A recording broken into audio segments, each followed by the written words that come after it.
Hi, everybody. My name is Cecilia Whitehurst, and I'm the co-chair of the Book Sandwiched In Committee. On behalf of BSI, I would like to welcome you to the November Book Sandwiched In, sponsored by the Friends of the Tulsa City County Libraries. Today, Victoria Pageant will be talking about Jodi Picoult's By Any Other Name. Our last talk of the year will be December 1st at Martin Regional Library at 12:10, and will cover a sampler of the Helmerich Award winner Hernan Diaz's work. I hope to see you guys there. I did want to share a little bit with you about Friends of the Libraries. Friends not only puts on the BSI and Travels with Tulsans programs, we also sponsor the Adult Creative Writing Contest each year and assist with promoting Great Decisions, a foreign and domestic policy study group with multiple groups throughout the city. So if you're not already a friend, we have membership forms on the counter. You can become a member for as little as $10, and your dues will help us continue to provide these great programs and activities. So thank you guys for being here. I'm going to turn the microphone over to BSI committee member Laura Duncombe to introduce today's speaker, her sister, Victoria Pageant.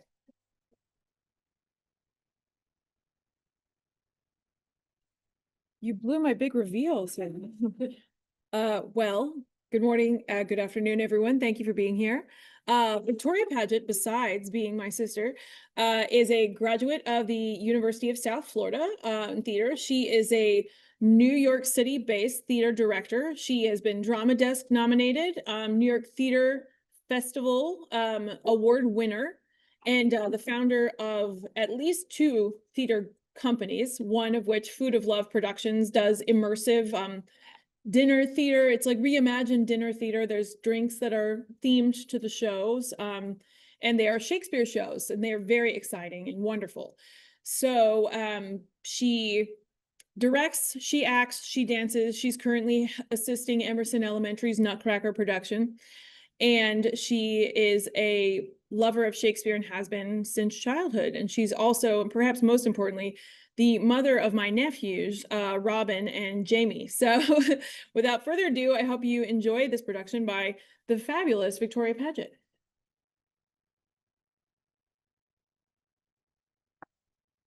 Hello, everyone. Thank you for that introduction. I think it should be noted that my nephews are named after her nephews, my sons are named after Shakespeare characters. Robin is named after Puck, and Jamie, we didn't want to go with Macduff, but he was a C-section, so we named him James or Jamie after the patron of Shakespeare's company when Macbeth was written.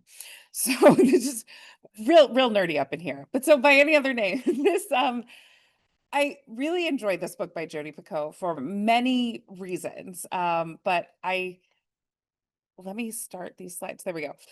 So here's a portrait of Amelia Bassano, and I think it's incredible that we knew who painted it before we knew who was in it. I can't remember, but there was about 30 years where we knew that Isaac Oliver had done this small portrait, and we had no idea who it was. So then more research was done, and we figured out that this was Amelia Bassano. My sister did a lot of that for me, but I think it's important to just point out that I am a director in a field that is primarily dominated by men. So while I loved the Shakespeare bits, the parallelism of today's world just rang so true to me in so many ways for good and bad. The only wrong fact about Shakespeare is one that believes itself to be absolute. During the pandemic shutdown of the theaters, I was literally walking into a rehearsal, and my stage manager said, "I'm not allowed to unlock the door today. Like, we've been shut down. It's not safe." And I said, "Okay." And I started collaborating with people from literally all over the world to make a company called The Show Must Go Online. And we did all of Shakespeare's plays. We thought, we'll go for as long as we can, and we'll do one every Wednesday and present it. We got through all of Shakespeare's plays, and then did some Marlowe, and then did some other things, and like ended up at, I think we ended with Faustus. But all that is to say is it was a bunch of Shakespeare lovers all together. And I remember once we got in a fight about the timing that Romeo and Juliet was written. And I was saying, like, well, it makes sense that he was writing about dead teens because his son Hamnet had just died and he would be thinking about that. And then someone else was like, no, that's not right, because Romeo and Juliet was written for the first time in another year. And we all started chatting, and we realized that we don't know so much. And that's why it's really fun to fantasize and to figure out what we think it could have been. And we also in that group realized that it is a shame if there are names that we don't know, but that Shakespeare can encompass all of that collaboration. And so when we think of Shakespeare, it doesn't, to us in that moment, it didn't matter if it was one person or another person or a group of people, but that it's this thing that exists no matter what it is, and that the text of the plays are what's great. If you're really interested in it, like because we don't know so much, here are some other people that have written on the subject. Morgan Lloyd Malcolm wrote this incredible play, Amelia, that is very feminist and talks about her. And it's all of the characters in it are played by women, including Shakespeare and her husband, which makes some of those moments that felt a little cringe in the text be a little bit easier to take on stage because it's all women. And the ending monologue of that, sometimes when I get up in the morning and I know I'm going into a meeting full of men, I'm like, I tell myself that monologue that like, I'm going to burn it down and I can do this. So highly recommend that play. I do think every once in a while, it premiered first at the Globe. Every once in a while, the Globe does a live stream of it if you would like to see it. James Shapiro is an incredible William Shakespeare scholar. I think out of this group, that is the most factual book in it. And that truly just gives you like, is this what this man Shakespeare did in 1 year, and the records we do have, and he supposes what could be filled in. Cry of Players is a play by William Gibson. You would also know him from writing The Miracle Worker, and it's about the chunk of time that we don't have. And in this one, we get to see how much he really loved his wife, which is fun to dream about on a script sometimes. And then Sweet Swan of Avon is just pointing to all the ways that a woman wrote passages and things like that that seemed very feminine for the time. Things we do know. There's a section of sonnets that scholars now call the Dark Lady sonnets, which are sonnets 125 through 152, that are either, I believe, to be written about a woman that was a mistress. Many people believe that woman to be Amelia Bassano, or that she herself wrote them. We know that there's a character named Amelia in Othello that many scholars believe to be named after Amelia. We also know that at the time, actors were never given a full script because they were being written while they were being performed. They were being handed a sheet of, here's your lines for this scene. You'll get the next scene later. But it was just their lines, and then somebody else got their lines. And so we never had a full text. You hear her say the foul paper several times, Amelia. That is the combined sides and things that we thought would be going together. So we don't have this dream of a master text of any play. The times that they were printed for press, they were printed in a quarto, which is named for folding a paper in half. So think of a piece of paper. You would fold it in half this way, fold it in half again this way, and then cut the top and cut the other side. And that's how you would go through the script. So imagine if it was open like this, how it had to be printed to read in the correct order was crazy. And so there are many, many errors in how the quartos were printed. And there were scenes that were in different orders. And there were, sometimes they were short of W, so they would flip over an M and it wouldn't look quite right. And just however, but because they would print it all at the same time.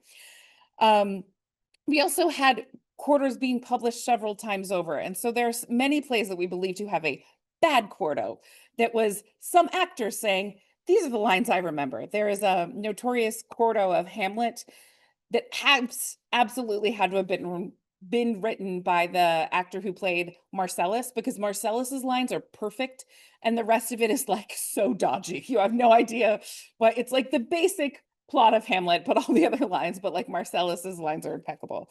And we also know that the first folio was published after Shakespeare's death. Shakespeare died in 1616.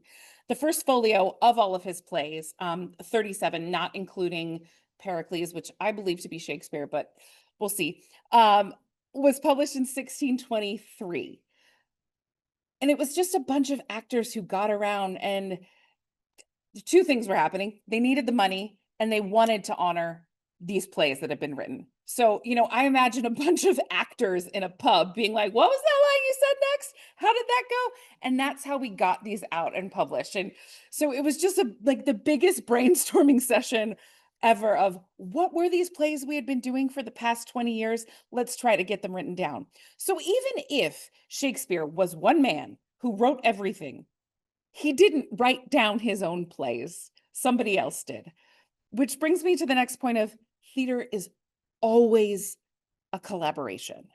I have directed many times new works and I'll say, I think this scene should move here, or I think that should, like you see how when they're in Melania's time, how they move things around and how the director and how when she comes back after the hospital, that they've changed the ending and she's furious. But that happens so much. So that would have happened in Shakespeare's time as well, that we're always collaborating and helping. And I believe a character lives in a triangular split of director, actor, and playwright, and that all comes together. And so when we were writing down Shakespeare, it wasn't just the playwright section, it was director, actor, playwright, all putting that together. And now we get to live off of that model and we get to act. And so when Shakespeare is performed, we can be true to the text or we can manipulate it. So even now, when you're seeing Shakespeare, you're more than likely seeing a cut of a show because they're so long. Or with Food of Love, we add Mike Theater Company, we add dance and song and other things to represent scenes. And like in A Midsummer Night's Dream, when Titania is wooing Bottom with blueberries, mulberries, you got a mulberry whipped tart and things like that to bring it in. But it's impossible to be 100% text true because we don't have a true text. So it's always collaborative. Oh, this is very small. There were so many Shakespeare Easter eggs in this. Let me see. Okay, there we go. I left in the small one by accident. I only put the ones that I found. There are many people who have listed all of the Easter eggs, and some of these made me chuckle out loud. Exit Pursued by a Bear is like a very famous stage direction in Winter's Tale. I had a friend who ran a marathon once and her husband ran behind her as a bear just to, because we tease about it. Younger Than She or Happy Mother's Maid, Romeo and Juliet. I loved that a lot of these Easter eggs were from Romeo and Juliet and from Othello because we believe Emilia to be named after Othello. We also, some people believe Emilia to have been his lover. So the lover and the Othello-ness were there.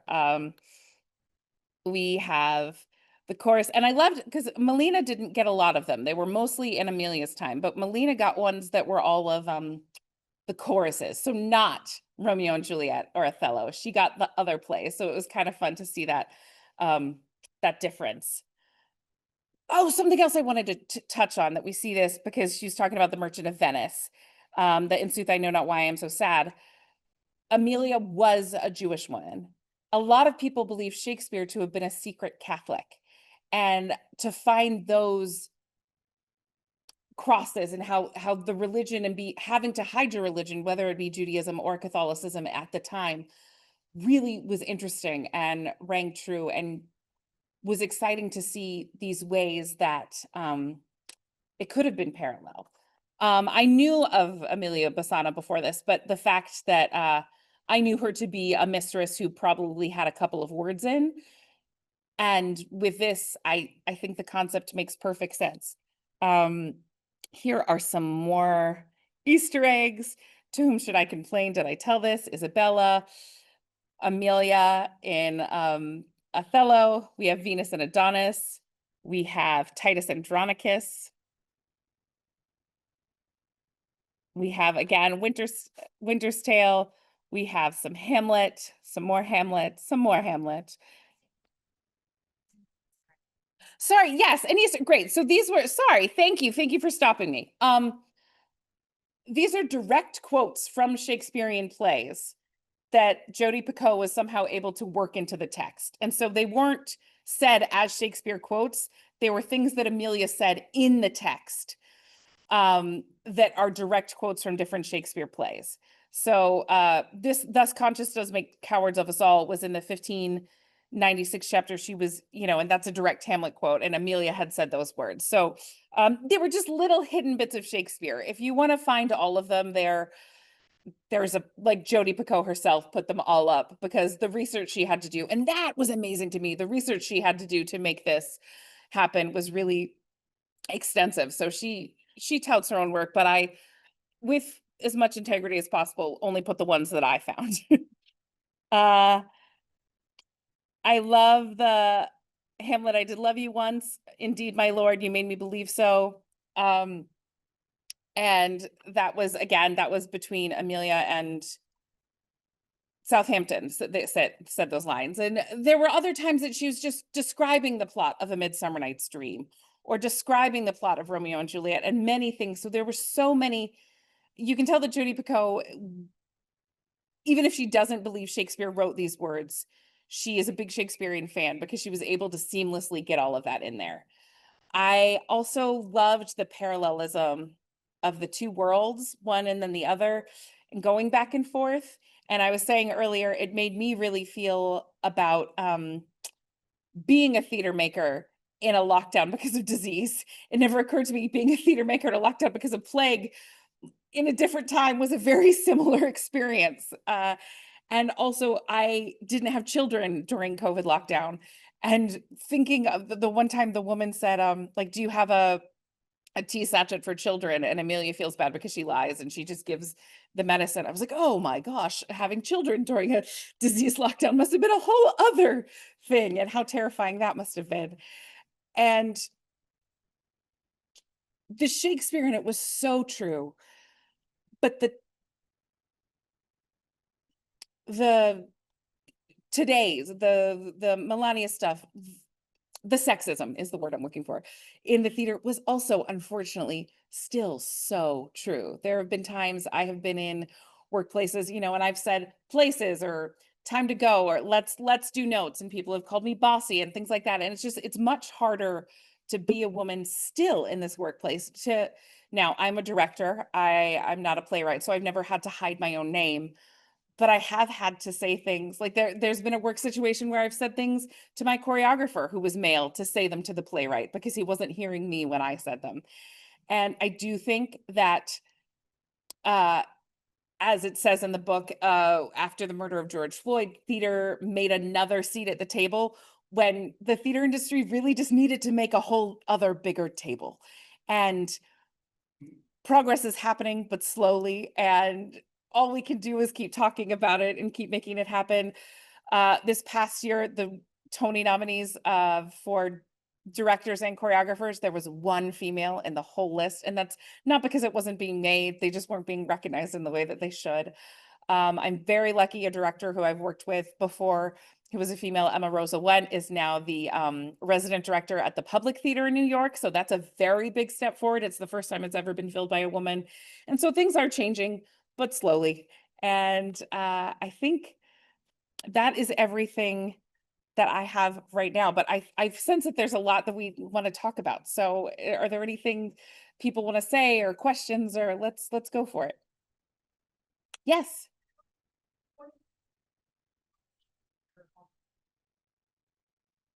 My personal belief is, I've been asked what my personal belief on the Shakespeare ownership question is, and the studies that say he couldn't have known this, he didn't know what this was like, those I think personally are bogus because he copied a lot of his plots from books that were already written. So Two Gentlemen of Verona, which was the first play that Shakespeare ever wrote, the story was copied from another story. We didn't have copyrights back then. So he put his words to another plot. So I think he did know that because he read that. The things that say that there's influence and things, like we know that Two Noble Kinsmen was written with John Fletcher, and you can see the differences of, who was writing the like the jailer's daughter and who was writing the Two Noble Kinsmen. The texts are so drastically different. And one of them is very clearly what we know to be Shakespeare. So I believe that it was written by a person, by one singular man, with lots of influences from his friends. And like when my husband does something dumb, I'm like, oh, that's going on stage next time, just silly things. And I think that that's how people collect things, and that's how artists create. I have a friend who's a poet, and I'm always, if I cry to her, I know that this story could end up in one of her next poems. That's how art is made and influenced. I also don't believe that it matters. Of course, if we've lost voices, that matters, but that we can honor the text and the language in these 37 plays for what they are, no matter who wrote them. Yes.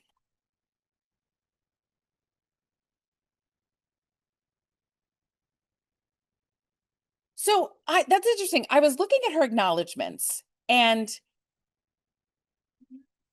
I'm sorry. Yes, I was asked if I think that Jodi Picoult believes that Amelia wrote the plays, and I don't know because her research is so clear and so extensive, and everything she says about Amelia is real. But it seems to me she's addressing a current day issue in the theater through Amelia's story. So, like Teresa Raybeck, who she talks about, and Kristen Anderson Lopez, and these women who are professionals in the field right now, she had extensive talks with and things like that. So I don't know whether or not she believes that Amelia wrote it and that we did lose that, or if it's the lens through we can talk about the problem now. But either way, you can tell that she's a big Shakespeare fan. I have read some of them. I swore off of a few of them a while ago because they were so sad. And because I mean, I was firmly convinced that somebody else wrote Shakespeare after I read the book. And but yes, almost all of her books are looking at today's society or through a lens. It's to make you think about, what's going on. That's the purpose. And of course there aren't easy answers. Life is not black and white, it's living in gray. And so that's you answered it. I'm just like, yeah, that's yeah. Anyway. I will say that there are many scholars out there that do believe Amelia Bassana wrote them. Um, people are always like unpopular opinion, this or that. There are more so that also believe that a woman wrote them. There's a very small faction of people that believe that Queen Elizabeth wrote some of them. It's just very interesting to see, but we didn't have copyright. Or so even if Shakespeare wrote something and sent it, Queen Elizabeth would have said, like Twelfth Night, for example, was specifically commissioned for Twelfth Night, which is the same as Epiphany. So it was made to, and so they just named it after the holiday for Queen Elizabeth's court. It was written to be a comedy for Twelfth Night. And I'm sure she had a pen and said, no, not this in my court. No, not this in my court. So even if he wrote the blank text, so it's just always influence. But there are some people who think that she just completely wrote it. And like I said at the beginning, what my friend Rob Miles said, that the only wrong opinion about Shakespeare is the one that believes itself to be absolute, because we just don't know enough. We only have the words. Yes. Theatrical, like the present day part that you were just like, oh, Jodi is not a theater person. And they just rang for you. Yes. Not a lot of it though. You can tell she did a lot of research, but the fact that the play, but by any other name, went directly from a festival to a 29-hour reading to a transfer was like, well, that's not. Now, granted, maybe once in a million that does happen and that's the dream. But I mean, my first show with Food of Love took 4.5 years for the first off-Broadway production. And that was already a written text. That was Love's Labor's Lost, so that was already written, so we didn't have to workshop it. I've done workshops with several shows that never make it out of the rehearsal studio. And so for that show to have that trajectory was crazy. But the dream, right? It's what we want, but that's not how it happens. I always feel that way also when like TV shows and even the way they were talking about their apartment.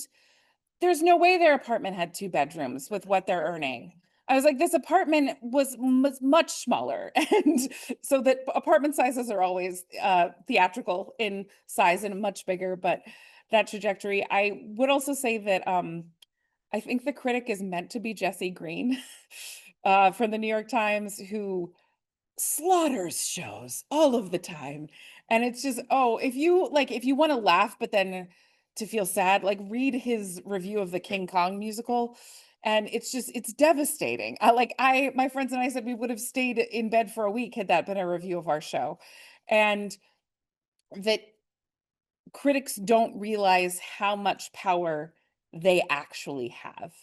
And, King Kong closed 5 days after that review was written. And that it's so sad because no matter if art is made And Jodi hits on this in the book, that it might not have been made for you to like. It could have been made for someone else. And anytime a show closes is really sad, because it becomes this little family. It becomes something that we build together. And, you go from seeing people every single day to not seeing them for months again. And that this art has been born. And for somebody to just attack it is really hard. But it is the job, and it does help. Jesse Green has also made shows skyrocket and go through the roof. So yes. I love that movie. I love it so much. My friends and I, when we're on auditions and we get the same monologue over and over again, we're like, how refreshing. But I think that's it's so much fun to dream about what we don't know, because we just don't know. And so it is fun to see him be in love. That's why I also love that play Cry of Players, because you get to see him be in love with his wife, which I think we do know that that was not the case. I think that that was a marriage of necessity, but who knows? That he leaves his wife in his will the second best bed, which is actually quite a romantic thing to do, because you used to let your guests sleep in the best bed in the house. And so the husband and wife, the master of the house, would have slept in the second best bed. And so that he specifically, when he died, left his wife the bed that they slept in, is very romantic and very exciting. It is the one thing, when I got to tour Shakespeare's house, I was like bawling when I saw the second best bed. And my sweet tour guide was like, I have to go check on something over here. And I like put my head on the pillow for half a second and ran away. And it was a thrilling moment of my life. So, yes. I think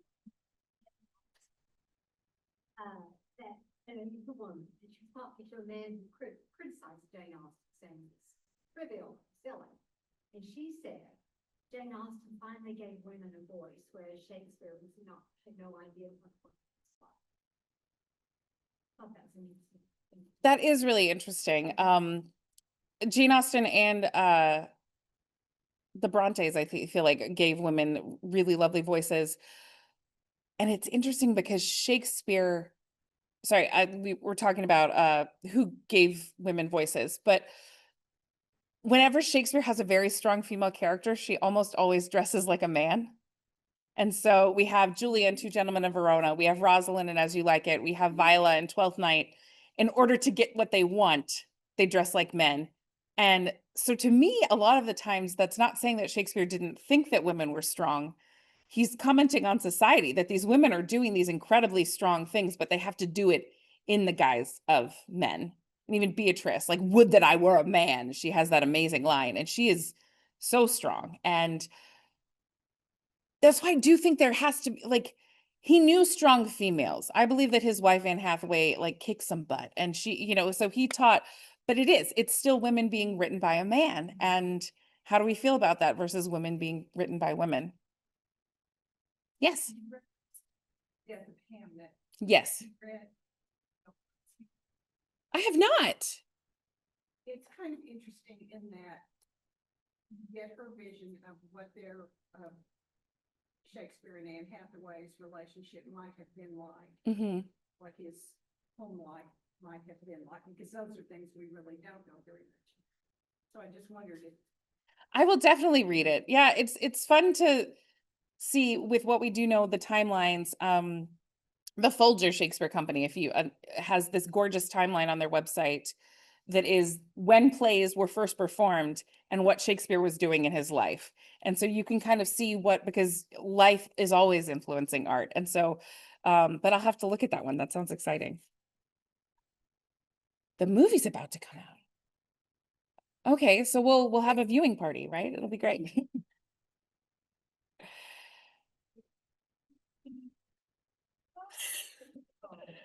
I am doing theater here in Tulsa. I am currently directing Frozen at Theater Tulsa, which I was only able to take because they usually only have local hires because they don't have housing. But my gracious sister has opened up her home and we are staying because I wanted to come and make theater in a place where I grew up. And I think that's another just theater tandem of things that theater's not doing right. Like the National Theater, I don't think should be in DC. It should be in satellites all over the country because that is our nation. And, Shakespeare was going back and forth to homes. Great theater shouldn't have to be in one place. It should be everywhere. And so I'm doing theater here in Tulsa. If you'd like to come see Frozen the musical, it's very exciting. And a little bit of Disney magic, not quite Shakespeare, but verse and song is all heightened text. So yes.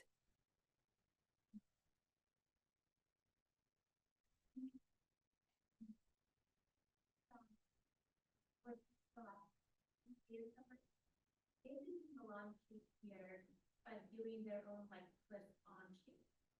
So kind of going on with what you just said about like how interpretive and how you kind of have the license to change this as part of Shakespeare's story so much. So it's been really good to watch them. They just did a production of Romeo and Juliet last weekend, and the way they changed it was Romeo and Juliet were older people, and so their children were against them because of like family fortunes and Hmm.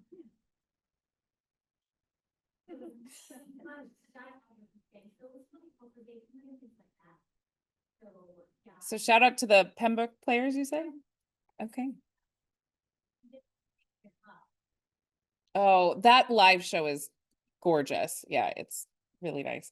Well, that's so fun. And yeah, what a great example of how we can take this text and make it applicable to anything. I think that's is that the language is classical, but the stories are timeless and that we can put them anywhere. I directed a Love's Labor's Lost once where they were on a football field, and like the field the ladies wouldn't let them into, like they housed them in the high school football field, and it was like 90s rom-com. And I've seen many, more than I understand why, post-apocalyptic Julius Caesars. But there's a lot out there. Uh, I once saw a Mac alien. That there's just, but that's just all goes to say is that we have lots of love for this text, that we can put it in any way, and it's fun. I saw Ariel be a DJ once in The Tempest, and he was like flying and moving records. And so there's just lots of fun different things you could do. So I do also encourage you, if this has sparked a love of Shakespeare, rather than read the text, to see who's performing it, because they even in Shakespeare's time wouldn't say that they were going to see a play, they were going to hear a play.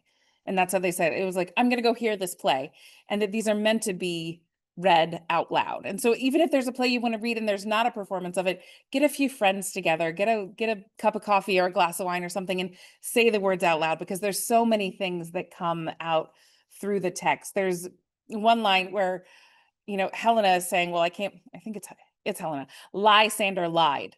And you don't realize until if you really say it out loud, you're like, oh my gosh, it's Lysander, because he's not untruthful and things like that, that it's meant to be spoken and heard. Any? Yes. It's like constant situation. It's like, oh,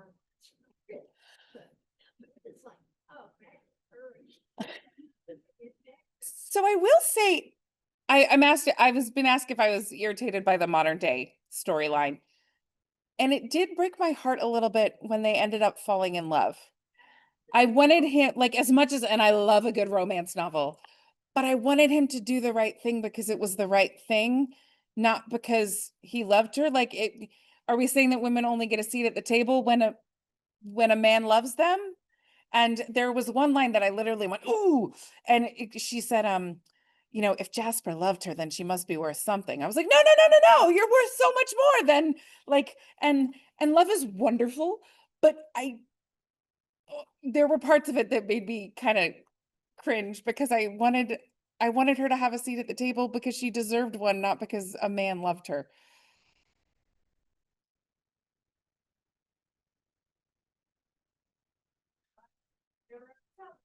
That's true. That's true. We do have Shakespeare has a lot of weddings at the end, and lots of the way that a Shakespearean play is classified, or at least it used to be. Now we have subsets of romance and things like that, but it was comedy and tragedy, and it was a comedy unless somebody died.